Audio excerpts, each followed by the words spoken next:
بسم اللہ الرحمن الرحیم الحمدللہ رب العالمین والصلاة والسلام علی سید المرسلین محمد وعلی آلہ واصحابہ وزوجاتہ وذریاتہ ومن تبعہم بإحسان الی یوم الدین وبعد۔ ناظرین السلام علیکم ورحمۃ اللہ وبرکاتہ۔ باب اذا رأى انہ حز سیفا فی المنام، جب خواب میں تلوار نظر آئے اور آدمی تلوار ہلائے، اس کا بیان۔ حدیث نمبر 7041۔ ابو موسیٰ روایت کرتے ہیں، مجھے یقین ہے کہ نبی صلی اللہ علیہ وسلم سے کہ آپ نے فرمایا، میں نے ایک تلوار ہلائی تو بیچ سے ٹوٹ گئی۔ اس کی تعبیر احد کی جنگ میں مسلمانوں کے شہید ہونے کی صورت میں سامنے آئی۔ پھر دوبارہ میں نے اسے ہلایا تو پہلے سے بھی اچھی شکل ہو گئی۔ اس کی تعبیر فتح اور مسلمانوں کے اتفاق و اجتماع کی صورت میں سامنے آئی۔ محلب نے بیان کیا کہ اس خواب میں صحابہ کرام کے حملوں کو تلوار سے تعبیر کیا گیا، اور اس کے ہلانے سے نبی کریم صلی اللہ علیہ وسلم کا اسوہ جنگ مراد ہے، اور ٹوٹنے سے مراد وہ جانی نقصان جو جنگ میں پیش آیا، اور جوڑنے سے احد کے بعد مسلمانوں کا پھر متحد ہو کر جنگ کے لیے تیار ہونا اور کامیابی حاصل کرنا۔ یہ تشریح حافظ ابن حجر کی ہے فتح الباری میں۔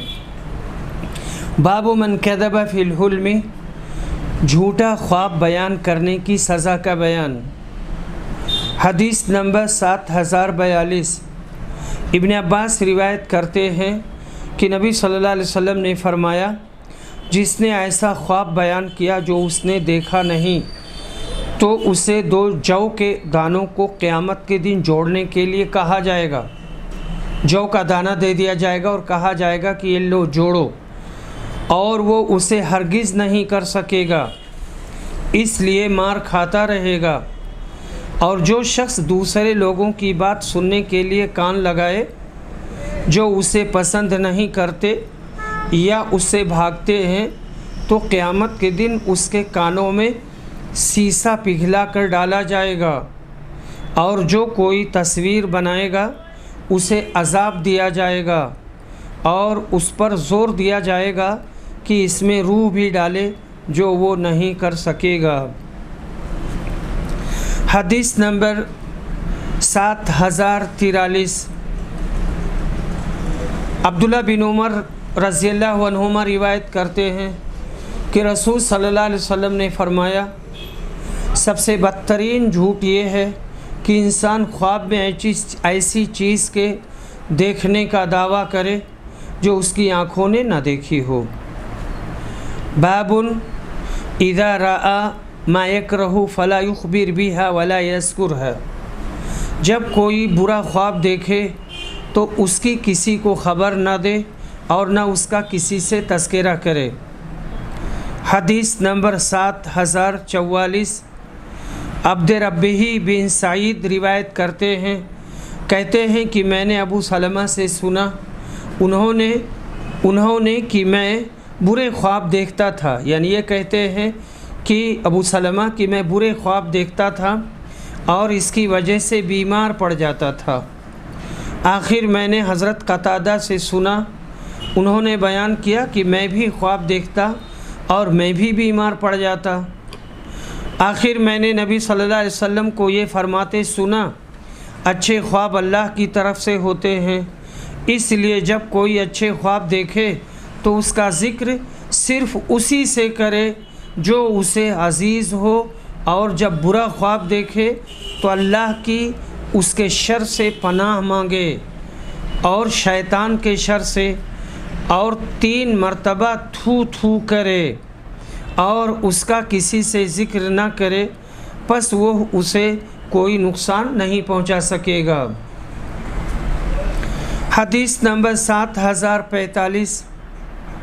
ابو سعید خدری روایت کرتے ہیں کہ رسول صلی اللہ علیہ وسلم نے فرمایا، جب تم میں سے کوئی شخص خواب دیکھے جسے وہ پسند کرتا ہو تو وہ اللہ کی طرف سے ہے اور اس پر اسے اللہ کی تعریف کرنی چاہیے اور اسے بیان بھی کرنا چاہیے، اور جب کوئی خواب ایسا دیکھے جسے وہ ناپسند کرتا ہو تو وہ شیطان کی طرف سے ہے، اسے چاہیے کہ اس کے شر سے اللہ کی پناہ مانگے اور اس کا ذکر کسی سے نہ کرے کیونکہ وہ اسے نقصان نہیں پہنچا سکے گا۔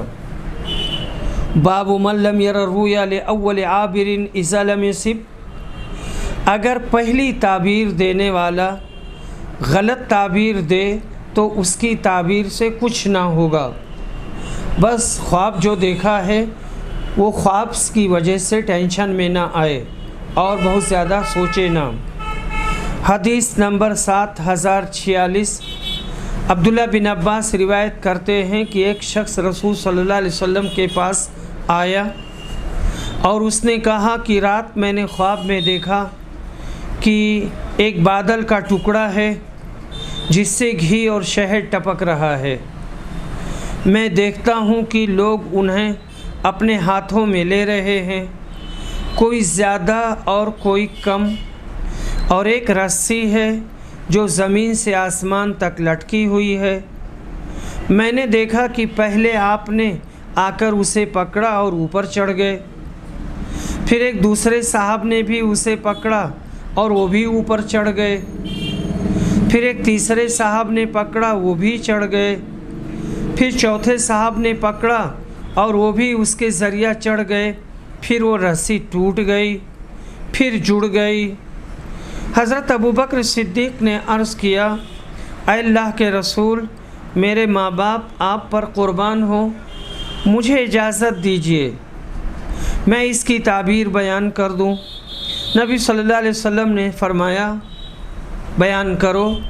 انہوں نے کہا، سایہ سے مراد دین اسلام، اور جو شہد اور گھی ٹپک رہا تھا وہ قرآن مجید کی شیرینی ہے، اور بعض قرآن کو زیادہ حاصل کرنے والے ہیں، بعض کم، اور آسمان سے زمین تک کی رسی سے مراد وہ سچا طریق ہے جس پر آپ قائم ہیں، آپ اسے پکڑے ہوئے ہیں یہاں تک کہ اس کے ذریعہ اللہ آپ کو اٹھا لے گا، پھر آپ کے بعد ایک دوسرے صاحب آپ کے خلیفہ اول اسے پکڑیں گے، وہ بھی مرتے دم تک اس پر قائم رہیں گے، پھر تیسرے صاحب پکڑیں گے، ان کا بھی یہی حال ہوگا، پھر چوتھے صاحب پکڑیں گے تو ان کا معاملہ خلافت کا کٹ جائے گا، وہ بھی چڑھ جائیں گے۔ اے اللہ کے رسول، میرے ماں باپ آپ پر قربان ہوں، مجھے بتائیے کیا میں نے جو تعبیر کی ہے وہ غلط ہے یا صحیح؟ نبی اکرم نے فرمایا، بعض حصہ کی صحیح تعبیر کی ہے اور بعض کی غلط۔ حضرت ابوبکر نے عرض کیا، پس واللہ آپ میری غلطی کو ظاہر فرما دیں۔ رسول اعظم صلی اللہ علیہ وسلم نے کہا، قسم نہ کھاؤ۔ باب تعبیر الرؤیا بعد صلاۃ الصبح، فجر کی نماز کے بعد خواب کی تعبیر بیان کرنا۔ اس باب کے لانے سے امام بخاری کی غرض یہ ہے کہ یہ جو بعض لوگوں نے کہا ہے کہ عورت سے خواب بیان کرنا نہ چاہیے نہ سورج نکلنے سے پہلے، تو ان کا یہ کہنا بے دلیل ہے۔ حدیث نمبر 7047، سمرہ بن جندب روایت کرتے ہیں کہ رسول صلی اللہ علیہ وسلم جو باتیں صحابہ سے اکثر کہا کرتے تھے، اکثر باتیں کیا کرتے تھے، ان میں یہ بھی تھیں، تم میں سے کسی نے کوئی خواب دیکھا ہے؟ بیان کیا کہ پھر جو چاہتا اپنا خواب آپ سے بیان کرتا، اور آپ نے ایک صبح کو فرمایا، رات میرے پاس 2 آنے والے آئے اور انہوں نے مجھے اٹھایا اور مجھ سے کہا کہ ہمارے ساتھ چلو، میں ان کے ساتھ چل دیا، پھر ہم ایک لیٹے ہوئے شخص کے پاس آئے جس کے پاس ایک دوسرا شخص پتھر لیے کھڑا تھا اور اس کے سر پر پتھر پھینک کر مارتا تو اس کا سر اس سے پھٹ جاتا، پتھر لڑھک کر دور چلا جاتا، لیکن وہ شخص پتھر کے پیچھے جاتا اور اسے اٹھا لاتا اور اس لیٹے ہوئے شخص تک پہنچنے سے پہلے ہی اس کا سر ٹھیک ہو جاتا جیسا کہ پہلے تھا۔ کھڑا شخص پھر اسی طرح پتھر اس پر مارتا اور وہی صورتیں پیش آتی جو پہلے پیش آئی تھیں۔ پھر آپ نے فرمایا، میں نے ان دونوں سے پوچھا، سبحان اللہ، یہ دونوں کون ہیں؟ کہا کہ مجھ سے انہوں نے کہا کہ آگے بڑھو۔ فرمایا کہ پھر ہم آگے بڑھے اور ایک ایسے شخص کے پاس پہنچے جو پیٹھ کے بل لیٹا ہوا تھا اور ایک دوسرا شخص اس کے پاس لوہے کا آنکڑا لیے کھڑا تھا، آنکڑا آنکس، اور یہ اس کے چہرہ کے ایک طرف آتا اور اس کے ایک جبڑے کو گدی تک چیرتا اور اس کی ناک کو گدی تک چیرتا اور اس کی آنکھ کو گدی تک چیرتا۔ اوف نے بیان کیا کہ بعض دفعہ ابو رجا جو حدیث کے راوی ہیں فیشکو کہا، رسول صلی اللہ علیہ وسلم نے بیان کیا کہ پھر وہ دوسری جانب جاتا اور ادھر بھی اسی طرح چیرتا جس طرح اس نے پہلی جانب کیا تھا۔ وہ ابھی دوسری جانب سے فارغ بھی نہ ہوتا تھا کہ پہلی جانب اپنی پہلی صحیح حالت میں لوٹ آتی، پھر دوبارہ وہ اسی طرح کرتا جس طرح اس نے پہلی مرتبہ کیا تھا، اس طرح برابر ہو رہا ہے۔ فرمایا کہ میں نے کہا، سبحان اللہ، یہ دونوں کون ہیں؟ انہوں نے کہا، آگے چلو، آگے چلو، یعنی ابھی کچھ نہ پوچھو۔ چنانچہ ہم آگے چلے، پھر ہم ایک تنور جیسی چیز پر آئے۔ راوی نے بیان کیا کہ میرا خیال ہے کہ آپ کہا کرتے تھے کہ اس میں شور اور آواز تھی۔ کہا کہ پھر ہم نے اس میں جھانکا تو اس کے اندر کچھ ننگے مرد اور عورتیں تھیں اور ان کے نیچے سے آگ کی لپٹ آتی تھی۔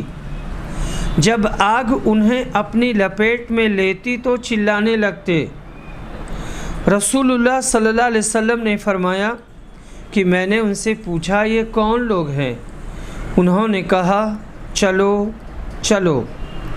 فرمایا کہ ہم آگے بڑھے اور ایک نہر پر آئے۔ میرا خیال ہے کہ آپ نے کہا کہ وہ خون کی طرح سرخ تھی اور اس نہر میں ایک شخص تیر رہا تھا اور نہر کے کنارے ایک دوسرا شخص تھا جس نے اپنے پاس بہت سے پتھر جمع کر رکھے تھے، اور یہ تیرنے والا تیرتا ہوا جب اس شخص کے پاس پہنچتا جس نے پتھر جمع کر رکھے تھے تو یہ اپنا منہ کھول دیتا اور کنارے کا شخص اس کے منہ میں پتھر ڈال دیتا۔ وہ پھر تیرنے لگتا اور پھر اس کے پاس لوٹ کر آتا، اور جب بھی اس کے پاس آتا تو اپنا منہ پھیلا دیتا اور یہ اس کے منہ میں پتھر ڈال دیتا۔ فرمایا کہ میں نے پوچھا، یہ کون ہیں؟ کہا کہ آگے چلو، آگے چلو۔ فرمایا کہ پھر ہم آگے بڑھے اور ایک نہایت بدصورت آدمی کے پاس پہنچے۔ جتنے بدصورت تم نے دیکھے ہوں گے ان میں سب سے زیادہ خراب۔ اس کے پاس آگ جل رہی تھی اور وہ اسے جلا رہا تھا اور اس کے چاروں طرف دوڑتا تھا۔ آپ نے فرمایا کہ میں نے اس سے پوچھا کہ یہ کیا ہے؟ کہا، انہوں نے مجھ سے کہا، چلو چلو۔ ہم آگے بڑھے اور ایک ایسے باغ میں پہنچے جو ہرا بھرا تھا اور اس میں موسم بہار کے سب پھول تھے۔ اس باغ کے درمیان میں بہت لمبا ایک شخص تھا، اتنا لمبا تھا کہ میرے لیے اس کا سر دیکھنا دشوار تھا کہ وہ آسمان سے باتیں کرتا تھا، اور اس شخص کے چاروں طرف بہت سے بچے تھے کہ اتنے کبھی نہیں دیکھے۔ نبی صلی اللہ علیہ وسلم نے فرمایا، میں نے پوچھا یہ کون ہے، یہ بچے کون ہیں؟ فرمایا کہ انہوں نے مجھ سے کہا چلو چلو۔ پھر ہم آگے بڑھے اور ایک عظیم الشان باغ تک پہنچے۔ میں نے اتنا بڑا اور اتنا خوبصورت باغ کبھی نہیں دیکھا تھا۔ ان دونوں نے کہا کہ اس پر چڑھیے۔ ہم اس پر چڑھے تو ایک ایسا شہر دکھائی دیا جو اس طرح بنا تھا کہ اس کی ایک اینٹ سونے کی تھی اور ایک اینٹ چاندی کی۔ ہم شہر کے دروازے پر آئے تو ہم نے اسے کھلوایا، وہ ہمارے لیے کھولا گیا اور ہم اس میں داخل ہوئے۔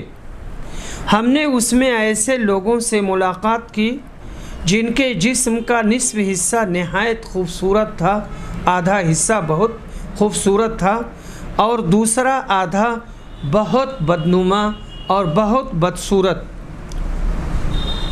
رسول اکرم نے فرمایا کہ دونوں ساتھیوں نے ان لوگوں سے کہا کہ جاؤ اور اس نہر میں کود جاؤ۔ ایک نہر سامنے بہہ رہی تھی، اس کا پانی انتہائی سفید تھا۔ وہ لوگ گئے اور اس میں کود گئے، پھر ہمارے پاس لوٹ کر آئے تو ان کا پہلا عیب جا چکا تھا اور اب وہ نہایت خوبصورت ہو گئے تھے۔ رسول صلی اللہ علیہ وسلم نے فرمایا کہ ان دونوں نے کہا کہ یہ جنت عدن ہے، ہمیشگی کی جنت، اور یہ آپ کی منزل ہے۔ آپ نے فرمایا کہ میری نظر اوپر کی طرف اٹھی تو سفید بادل کی طرح ایک محل اوپر نظر آیا۔ فرمایا کہ انہوں نے مجھ سے کہا یہ آپ کی منزل ہے۔ فرمایا کہ میں نے ان سے کہا اللہ تعالیٰ تمہیں برکت دے، مجھے اس میں داخل ہونے دو۔ انہوں نے کہا اس وقت تو آپ نہیں جا سکتے، لیکن ہاں آپ اس میں ضرور جائیں گے۔ فرمایا کہ میں نے ان سے کہا کہ آج رات میں نے عجیب و غریب چیزیں دیکھی ہیں۔ یہ چیزیں کیا تھیں جو میں نے دیکھی ہیں؟ کہا کہ انہوں نے مجھے بتایا کہ پہلا شخص جس کے پاس آپ گئے تھے اور جس کا سر پتھر سے کچلا جا رہا تھا، یہ وہ شخص ہے جو قرآن سیکھتا تھا اور پھر اسے چھوڑ دیتا اور فرض نماز کو چھوڑ کر سو جاتا۔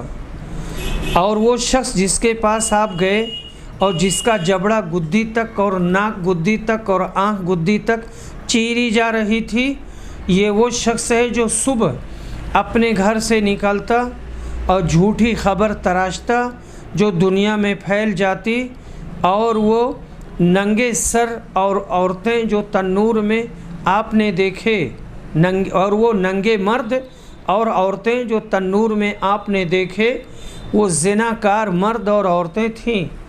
وہ شخص جس کے پاس آپ اس حال میں گئے کہ وہ نہر میں تیر رہا تھا اور اس کے منہ میں پتھر دیا جاتا تھا، وہ سود کھانے والا ہے۔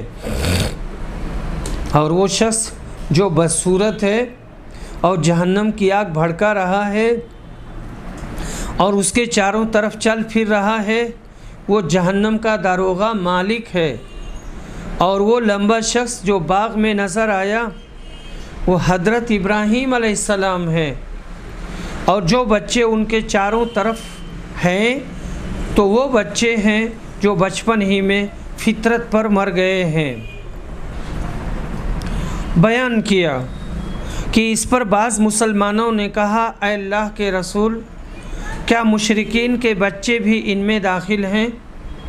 آپ نے فرمایا ہاں، مشرکین کے بچے بھی ان میں داخل ہیں۔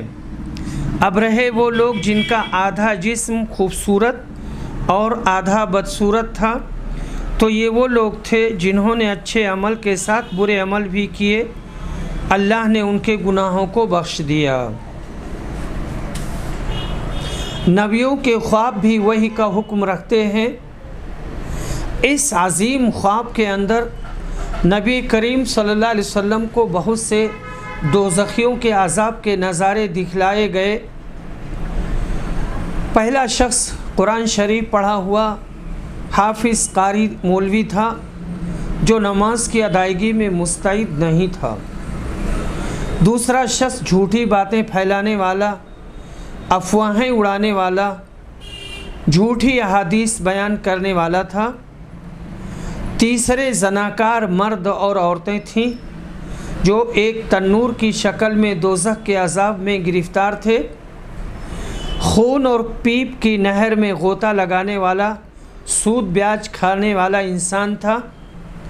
بدصورت انسان دوزخ کی آگ کو بھڑکانے والا دوزخ کا داروغہ تھا۔ عظیم طویل بزرگ ترین انسان حضرت ابراہیم علیہ السلام تھے، جن کے ارد گرد معصوم بچے بچیاں تھیں جو بچپن ہی میں دنیا سے رخصت ہو جاتے ہیں۔ وہ سب حضرت سیدنا خلیل اللہ ابراہیم کے زیر سایہ جنت میں کھیلتے پلتے ہیں۔ یہ ساری حدیث بڑے ہی غور سے مطالعہ کے قابل ہے۔ اللہ پاک ہر مسلمان کو اس سے عبرت حاصل کرنے کی توفیق بخشے۔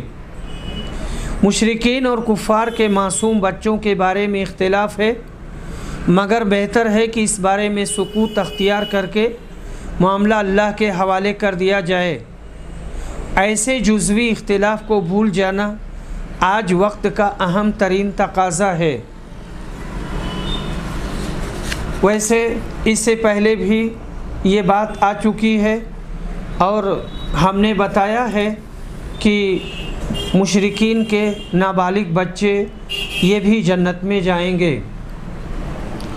کتاب الفتن، فتنوں کا بیان۔ باب ما جاء فی قول اللہ تعالی واتقوا فتنة لا تصیبن الذین ظلموا منکم خاصہ۔ سورہ انفال میں اللہ کے اس فرمان کا بیان، ڈرو اس فتنہ سے جو ظالموں پر خاص نہیں رہتا بلکہ ظالم و غیر ظالم عام خاص سب اس میں پس جاتے ہیں، اس کا بیان۔ اور نبی صلی اللہ علیہ وسلم جو اپنی امت کو فتنوں سے ڈراتے اس کا ذکر۔ فتنے سے مراد یہاں ہر ایک آفت ہے، دینی ہو یا دنیاوی۔ لغت میں فتنہ کے معنی سونے کو آگ میں تپانے کے ہیں تاکہ اس کا کھرا یا کھوٹاپن معلوم ہو۔ کچھ فتنہ عذاب کے معنی میں آتا ہے، جیسے آیت میں ذوقوا فتنتکم، سورہ ذاریات آیت نمبر 14۔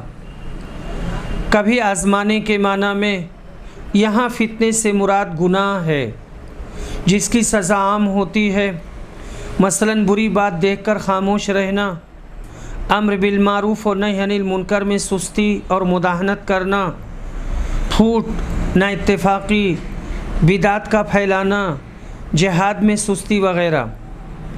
امام احمد اور بزار نے مطرب بن عبداللہ بن شخیر سے روایت کیا ہے کہ میں نے جنگ جمل کے دن زبیر سے کہا، تم ہی لوگوں نے حضرت عثمان کو نہ بچایا، وہ شہید ہو گئے، اب ان کے خون کا دعویٰ کرنے آئے ہو۔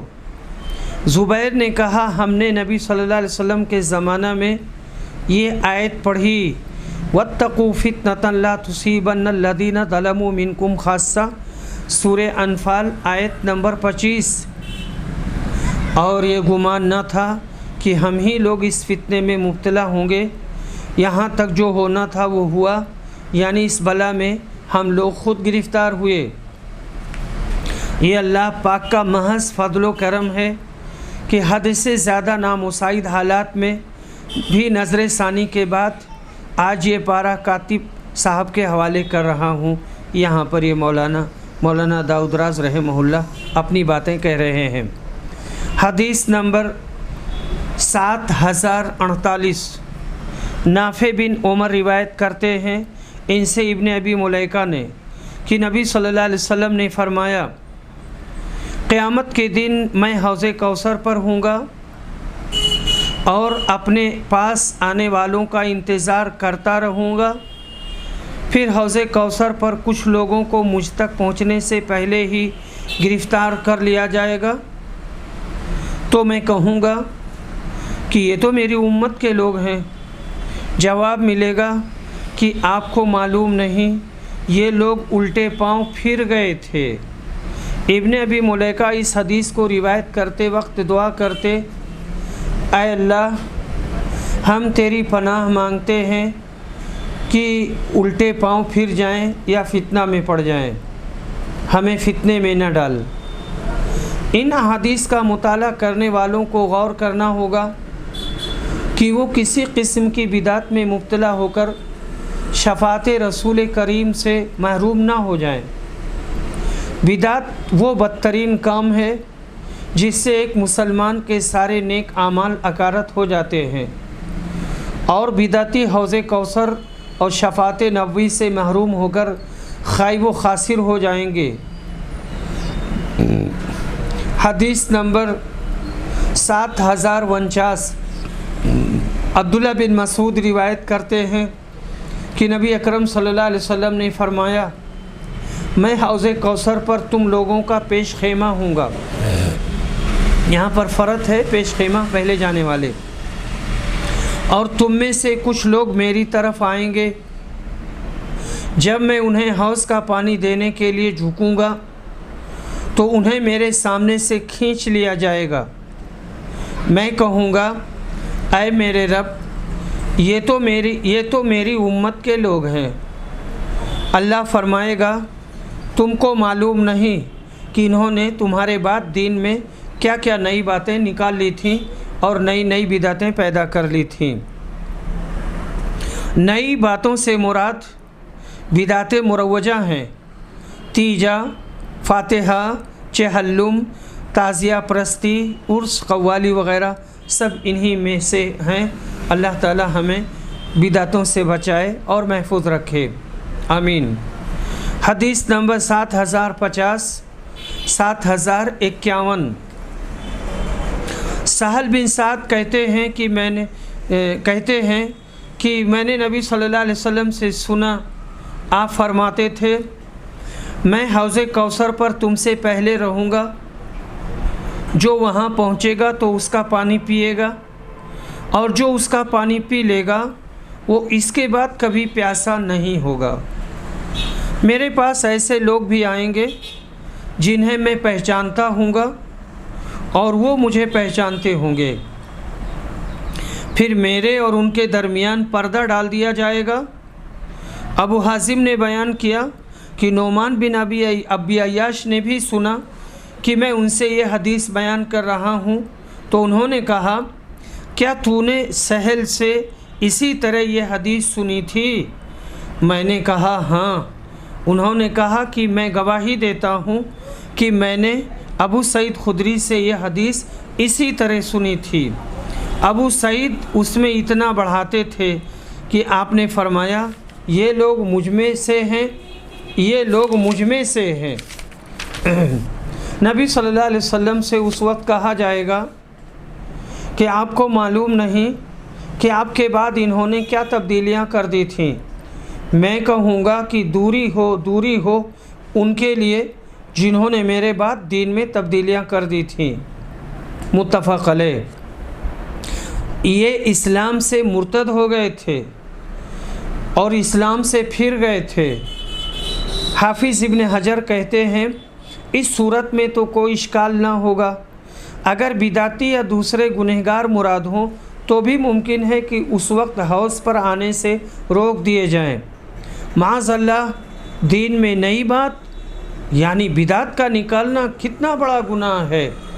ان بدعتیوں کو پہلے نبی کریم صلی اللہ علیہ وسلم کے پاس لا کر پھر جو ہٹا لیے جائیں گے، اس سے یہ مقصود ہوگا کہ ان کو اور زیادہ رنج ہو۔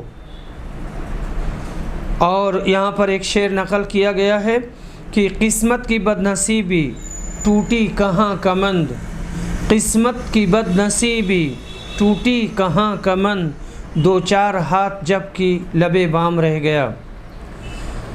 باب قول نبی صلی اللہ علیہ وسلم سترون بعدی امورا تنکرونہا، نبی صلی اللہ علیہ وسلم کا فرمان، میرے بعد تم بعض کام دیکھو گے جو تم کو برے لگیں گے، اور عبداللہ بن زید بن عامر کہتے ہیں کہ نبی صلی اللہ علیہ وسلم نے انصار سے کہا تھا تم ان کاموں پر صبر کرنا یہاں تک کہ حوض کوثر پر آ کر تم سب مجھ سے ملو۔ حدیث نمبر 7052 عبداللہ روایت کہتے ہیں کہ نبی صلی اللہ علیہ وسلم نے ہم سے فرمایا تم میرے بعد بعض کام ایسے دیکھو گے جو تم کو برے لگیں گے۔ صحابہ نے کہا اللہ کے رسول آپ اس سلسلے میں کیا حکم فرماتے ہیں؟ رسول اکرم نے فرمایا انہیں ان کا حق ادا کرو اور اپنا حق اللہ سے مانگو، یعنی اللہ سے دعا کرو کہ اللہ ان کو انصاف اور حق رسانے کی توفیق دے، جیسے سوری کی روایت میں ہے یا اللہ ان کے بدل تم پر دوسرے حاکم جو عادل و منصف ہوں مقرر کر دے۔ حدیث نمبر 7053 ابن عباس روایت کرتے ہیں کہ نبی صلی اللہ علیہ وسلم نے فرمایا جو شخص اپنے امیر میں کوئی ناپسند بات دیکھے تو صبر کرے، خلیفہ کی اطاعت سے اگر کوئی بالشت بر بھی باہر نکلا تو اس کی موت جاہلیت کی موت ہوگی۔ خلیفہ اسلام کی اطاعت سے مقصد یہ ہے کہ معمولی باتوں کو بہانہ بنا کر قانون شکنی کر کے لاقانونیت نہ پیدا کی جائے، ورنہ عہد جاہلیت کی یاد تازہ ہو جائے گی، فتنہ و فساد زور پکڑ جائے گا اور پورے سماج میں آگ لگ جائے گی۔ حدیث نمبر 7054 ابن عباس روایت کرتے ہیں کہ نبی صلی اللہ علیہ وسلم نے فرمایا جس نے اپنے امیر کی کوئی ناپسند چیز دیکھی تو اسے چاہیے کہ صبر کرے، اس لیے کہ جس نے جماعت سے ایک بالشت بھر جدائی اختیار کی اور اسی حال میں مرا تو جاہلیت کی موت مرے گا۔ جاہلیت کی موت مرنے کا مطلب یہ نہیں ہے کہ وہ لازمی طور پر جہنم میں جائے گا، لیکن جس طرح سے زمانے جاہلیت میں لوگ منتشر رہتے تھے اور ان کا اپنا چھوٹا چھوٹا امیر ہوتا تھا، چھوٹے چھوٹے قبائل ہوتے تھے، وہی بتانا مقصود ہے۔ حدیث نمبر 7055 جنادہ بن ابی امیہ روایت کرتے ہیں کہ ہم عبادہ بن صامت کی خدمت میں پہنچے، وہ مریض تھے اور ہم نے عرض کیا اللہ تعالیٰ آپ کو صحت عطا فرمائے، کوئی حدیث بتا دیجئے جس کا نفع آپ کو اللہ تعالیٰ پہنچائے۔ انہوں نے بیان کیا کہ میں نے نبی صلی اللہ علیہ وسلم سے لیلۃ العقبہ میں سنا ہے کہ آپ نے ہمیں بلایا اور ہم نے آپ سے بیعت کی۔ حدیث نمبر 7056 انہوں نے بیان کیا کہ جن باتوں کا نبی صلی اللہ علیہ وسلم نے ہم سے عہد لیا تھا ان میں یہ بھی تھا کہ خوشی و ناگواری، تنگی اور کشادگی اور اپنی حق تلفی میں بھی اطاعت و فرما برداری کریں، اور یہ بھی کہ حکمرانوں کے ساتھ حکومت کے بارے میں اس وقت تک جھگڑا نہ کریں جب تک ان کو اعلانیہ کفر کرتے نہ دیکھ لیں، اگر وہ اعلانیہ کفر کریں تو تم کو اللہ کے پاس دلیل مل جائے گی۔ متفق علیہ۔ حدیث نمبر 7057 اسید بن حضیر روایت کرتے ہیں کہ ایک صاحب نبی صلی اللہ علیہ وسلم کی خدمت میں حاضر ہوئے اور عرض کیا اللہ کے رسول آپ نے فلاں عمرو بن عاص کو حاکم بنا دیا اور مجھے نہیں بنایا۔ آپ نے فرمایا تم لوگ انصاری میرے بعد اپنی حق تلفی دیکھو گے تو قیامت تک صبر کرنا یہاں تک کہ تم مجھ سے عامل ہو۔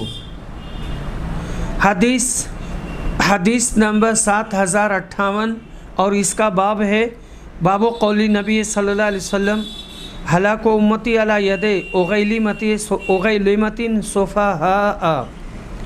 نبی صلی اللہ علیہ وسلم کا یہ فرمانا کہ میری امت کی تباہی چند بیوقوف لڑکوں کی حکومت سے ہوگی۔ اور یہ روایت کرتے ہیں عمرو بن یحییٰ بن سعید کہ مجھے میرے دادا سعید نے خبر دی، کہا کہ میں ابو ہریرہ کے پاس مدینہ منورہ میں مسجد نبوی میں بیٹھا تھا اور ہمارے ساتھ مروان بھی تھا۔ ابو ہریرہ نے کہا کہ میں نے صادق و مصدوق سے سنا ہے، آپ نے فرمایا میری امت کی تباہی قریش کے چند چھوکروں کے ہاتھ سے ہوگی۔ مروان نے اس پر کہا ان پر اللہ کی لعنت ہو۔ ابو ہریرہ نے کہا کہ اگر میں ان کے خاندان کے نام لے کر بتلانا چاہوں تو بتلا سکتا ہوں۔ پھر جب بنی مروان شام کی حکومت پر قابض ہو گئے تو میں اپنے دادا کے ساتھ ان کی طرف جاتا تھا۔ جب وہاں انہوں نے نوجوان لڑکوں کو دیکھا تو کہا کہ شاید انہی میں سے ہوں۔ ہم نے کہا کہ آپ کو زیادہ علم ہے۔ انہوں نے نام بنام ظالم حاکموں کے نام نبی کریم صلی اللہ علیہ وسلم سے سنے تھے، مگر ڈر کی وجہ سے بیان نہیں کر سکتے تھے۔ قسطلانی نے کہا اس بلا سے مراد وہ اختلاف ہے جو حضرت عثمان کی اخیر خلافت میں ہوا یا وہ جنگ جو حضرت علی اور معاویہ میں ہوئی۔ ابن ابی شیبہ نے ابو ہریرہ سے مرفوعاً روایت کیا ہے کہ میں اللہ کی پناہ چاہتا ہوں چھوکروں کی حکومت سے، اگر تم ان کا کہنا مانو تو دین کی تباہی ہے اور اگر نہ مانو تو وہ تم کو تباہ کر دیں گے۔ باب قول نبی صلی اللہ علیہ وسلم ویل للعرب من شر قد اقترب۔ نبی صلی اللہ علیہ وسلم کا یہ فرمانا ایک بلا سے جو نزدیک آ گئی ہے، عرب کی خرابی ہونے والی ہے۔ حدیث نمبر 7059۔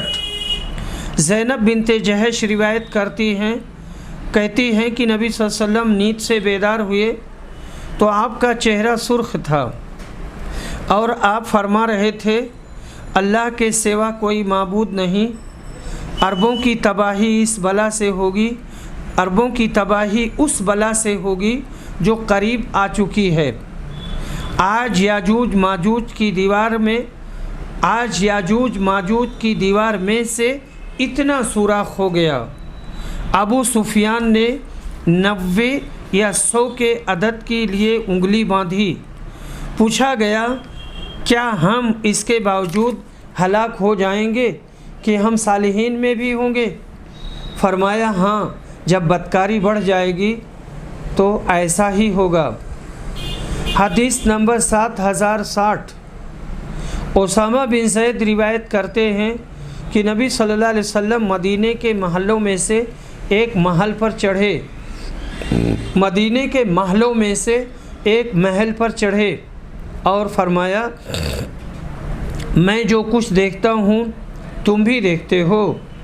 لوگوں نے کہا نہیں۔ آپ نے فرمایا میں فتنوں کو دیکھتا ہوں کہ وہ بارش کے قطروں کی طرح تمہارے گھروں میں داخل ہو رہے ہیں۔ نبی کریم صلی اللہ علیہ وسلم کی پیشگوئی حرف بحرف صحیح ثابت ہوئی اور آپ کی جدائی کے بعد جلد فتنوں کے دروازے کھل گئے۔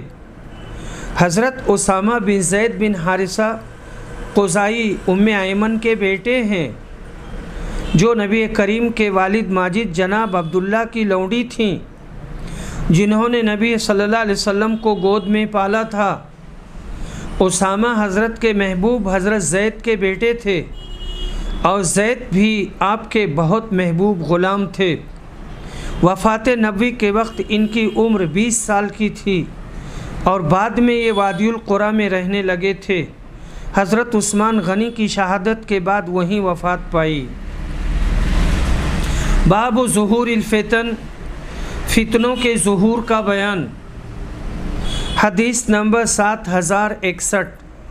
ابو ہریرہ روایت کرتے ہیں کہ نبی صلی اللہ علیہ وسلم نے فرمایا زمانہ قریب ہوتا جائے گا اور عمل کم ہوتا جائے گا اور لالچ دلوں میں ڈال دی جائے گی اور فتنے ظاہر ہونے لگیں گے اور حرج کی کثرت ہوگی لوگوں نے سوال کیا اللہ کے رسول یہ حرج کیا چیز ہوتی ہے؟ آپ نے بتایا قتل یعنی لوگ عیش و عشرت اور غفلت میں پڑ جائیں گے، ان کا 1 سال ایسا گزرے گا جیسے 1 ماہ، 1 ماہ ایسے جیسے 1 ہفتہ، 1 ہفتہ ایسے جیسے 1 دن، یا یہ مراد ہے کہ دن رات برابر ہو جائیں گے یا دن رات چھوٹے ہو جائیں گے، گویا یہ بھی قیامت کی ایک نشانی ہے، یا شر و فساد نزدیک آ جائے گا کہ کوئی اللہ اللہ کہنے والا نہیں رہے گا، یا دولت اور حکومت جلد جلد بدلنے اور مٹنے لگیں گی، یا عمریں چھوٹی ہو جائیں گی، یا زمانہ میں سے برکت جاتی رہے گی، جو کام اگلے لوگ 1 ماہ میں کرتے تھے وہ 1 سال میں بھی پورا نہ ہوگا۔ حدیث نمبر 7062 7063 شقیق بن سلمہ روایت کرتے ہیں کہ میں عبداللہ بن مسعود اور ابو موسیٰ کے ساتھ تھا۔ ان دونوں حضرات نے بیان کیا کہ نبی صلی اللہ علیہ وسلم نے فرمایا قیامت کے دن سے پہلے ایسے دن ہوں گے جن میں جہالت اتر پڑے گی اور علم اٹھا لیا جائے گا اور حرج بڑھ جائے گا، اور حرج وہی قتل ہے، یعنی کثرت سے لوگوں کو قتل کیا جائے گا۔ متفق علیہ۔ حدیث نمبر 7064 شقیق روایت کرتے ہیں کہ عبداللہ بن مسعود اور ابو موسیٰ بیٹھے اور گفتگو کرتے رہے، پھر ابو موسیٰ نے کہا کہ نبی اکرم نے فرمایا تھا قیامت سے پہلے ایسے دن آئیں گے جن میں علم اٹھا لیا جائے گا اور جہالت اتر پڑے گی، یعنی جہالت عام ہو جائے گی اور حرج کی کثرت ہو جائے گی، اور حرج وہی قتل ہے۔ حدیث نمبر 7065 ابو وائل روایت کرتے ہیں کہ میں عبداللہ بن مسعود اور ابو موسیٰ کے ساتھ بیٹھا ہوا تھا، تو ابو موسیٰ نے بیان کیا کہ میں نے نبی صلی اللہ علیہ وسلم سے سنا اسی طرح حرج حبشہ کی زبان میں قتل کو کہتے ہیں۔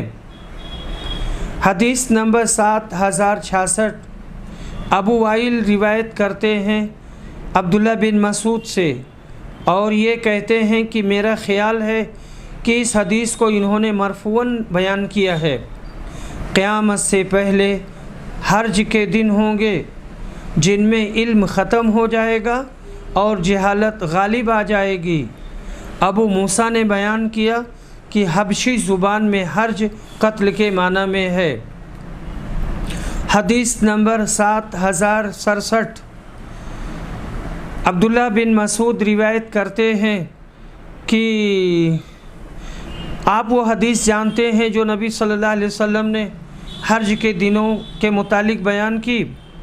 ابن مسعود نے کہا میں نے آپ کو یہ فرماتے سنا تھا وہ بدبخت ترین لوگوں میں سے ہوں گے جن کی زندگی میں قیامت آئے گی۔ وآخر دعوانا الحمد للہ رب العالمین۔